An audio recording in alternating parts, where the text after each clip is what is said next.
So good day mga kasular, for today's video may papakita ako sa inyo yung bagay na mahalaga sa solar. So kung meron kayong ganito, huwag nyong itatapon or yun. Bakit? Pwede itong gawing inverter which is 600 kV ba to? Tingnan natin kung ilang wattage ba to. Basta mga nasa 300 watts to. At walang nakalagay. Ayan o. Na nakalagay. So battery backup sa mga computer. Makikita nyo ito sa computer.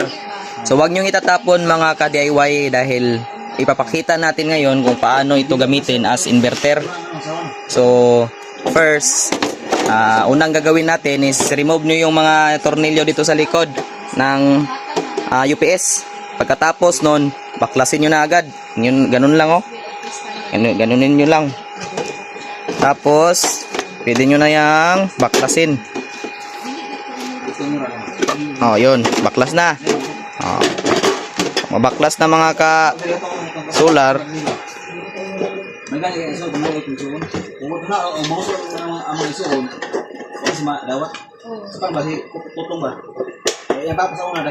Mga ka-solar So, bigyan natin sa kasama natin ka-solar kasi mahirap magbaklas ng walang kasama. Ito na. Ganyan lang. Huwag nyo itatapon yung mga UPS. Tignan nyo to. Kita. Kita. Ka-DIY kita. So, Orion na brand. Huwag nyo itatapon. Pwede gawin yang inverter. Paano ba gagawin? Si UPS mga ka-DIY, ginagamit siya as backup mode para sa computer. Kung makikita nyo ka-DIY, may dalawang wire dyan. Ito. Yan. Kung makikita nyo, may dalawang wire dyan. Ito red, tsaka black. So, may battery dito. Ang gagawin nyo, remove nyo yung battery. Lagyan nyo ng wire, red at black. Pagkatapos, dugtungan nyo. Palabas nyo dito sa may easy input. Dito nyo ilabas. Pagkatapos nun mga ka-DIY, hanap kayo ng battery, kagaya niyan. Ganyan. Kahit anong battery, basta 12 volts. Magagamit nyo to ka-DIY. At saka para hindi uminit mga ka-DIY, yung UPS ninyo, butasan nyo dito. To, binutasan ko to, dalawa. Lagyan nyo ng fan. No? So, matagal na ito ka-DIY. Ginamit namin ito noong grade 8 pa ako. Ngayon, 4th year college na kasi ako. So, ito lang yung kailangan nyo ka-DIY. Huwag nyong itatapon ito dahil mahalaga ito. Yun lang. Lagyan nyo ng battery. Tapos, gagana niya. Makita ko sa inyo kung paano gumagana to. May battery tayo dito mga ka-DIY. So, ito. Ito yung red wire. So, red wire.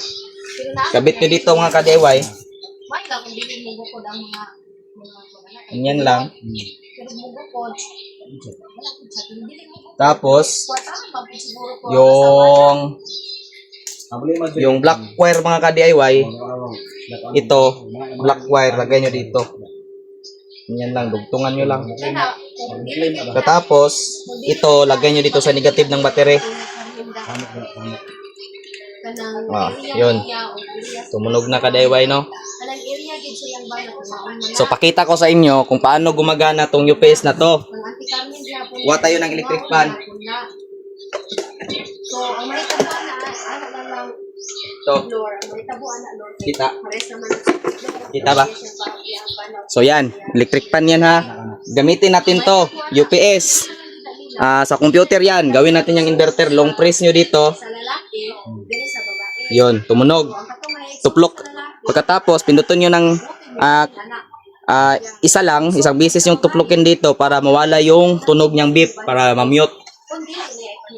Tapos, saksak nyo dito sa likod. May saksakanan dito. Diyan. May saksakanan dito sa likod. Okay na.